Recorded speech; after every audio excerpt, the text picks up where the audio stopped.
যদি মন কাঁদে তুমি চলে এসো। বাংলা সাহিত্যের ইতিহাসে এক জাদুকরের নাম হুমায়ূন আহমেদ, যিনি কলম দিয়ে গড়েছেন নতুন এক জগৎ, যার প্রতিটি চরিত্র যেন আজও জীবন্ত। হিমু, মিসির আলী, শুভ্র, নন্দিত, নরকে দিয়ে যাত্রা শুরু। এরপর একের পর এক সৃষ্টি করেছেন সাহিত্যের অমূল্য রত্ন। আগুনের পরশমণি থেকে ঘেটুপুত্র কমলা, সবখানেই ছিল হুমায়ূনের ছোঁয়া। তার কৃতিত্ব স্বীকৃতি পেয়েছে বারবার। জনপ্রিয় কথা সাহিত্যিক হুমায়ূন আহমেদের ১৩তম মৃত্যুবার্ষিকী আজ। সেই উপলক্ষে গাজীপুরে নুহাশপল্লীর লিচুতলায় লেখকের স্ত্রী মেহের আফরোজ শাওন, দুই পুত্র নিনিত ও নিশাদ হুমায়ূনের উপস্থিতিতে কবর জিয়ারত করা হয়। আয়োজন করা হয় কোরআন তিলাওয়াত ও মিলাদ মাহফিলের। এই সময় নন্দিত লেখকের প্রিয় চরিত্র হলুদ পাঞ্জাবিতে হিমু এবং নীল শাড়িতে রূপা সেজে আসেন ভক্ত পাঠকেরা। তারা লেখকের প্রতি শ্রদ্ধা ও ভালোবাসার কথা জানান।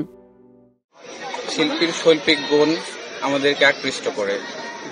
শিল্পী সবসময় আমাদের মধ্যে আছে এবং আমাদের আশেপাশেই আছে বলে মনে করি আমরা। হুমায়ূন আহমেদ স্যার ঠিক এমন মানুষ।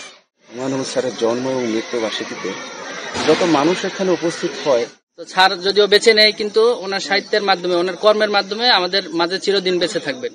আরো ১০০ বছর পরেও মানুষ এভাবেই ওনাকে স্মরণ করবে এবং আসবে, কারণ ওনার যে শিল্পীর যে গুণগুলো উনি আমাদের কাছে রেখে গেছে, গল্প, উপন্যাস, নাটক, উনি যুগ যুগান্তর আমাদের মধ্যেই বেঁচে থাকবে। কবর জিয়ারত শেষে মেহের আফরোজ শাওন হুমায়ূনের স্বপ্ন এগিয়ে নিয়ে যাওয়ার কথা বলেন। কোনো একটা মিনার বা কোনো একটা স্মৃতিসৌধ এটা বানিয়ে স্মৃতি ধরে রাখা হয়, সেটা আমি মনে করি না। স্মৃতিটা হৃদয়ে ধরে রাখা আছে। হ্যাঁ, আপনারা প্রশ্ন করতে পারেন যে হুমায়ূন আহমেদের একটা জাদুঘর, স্মৃতি জাদুঘরের কথা আসলে বারবার বলা হয়, কিন্তু একটা স্মৃতি জাদুঘর বানাতে আসলে যে ধরনের আর্থিক সক্ষমতা দরকার সেটা এখনো নুহাশপল্লীর হয়ে ওঠে। নুহাশপল্লী সেটার জন্য আসলে চেষ্টা চালাচ্ছে। আর্থিক যেই আমরা বানাতে যে বিষয়টা, যে আর্থিক সহযোগিতাটা লাগে, আমরা নিজেরা সেই সামর্থ্য হবার চেষ্টা করছি। বাংলা একাডেমি পুরস্কার, ২১ পদক, ৭ বার জাতীয় চলচ্চিত্র পুরস্কার সহ বহু সম্মাননা পেয়েছেন হুমায়ূন আহমেদ।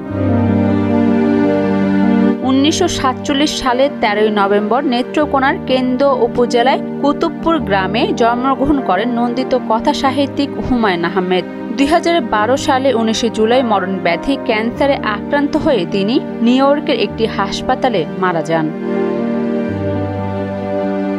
অরিন সুলতানা, মোহনা ডিজিটাল।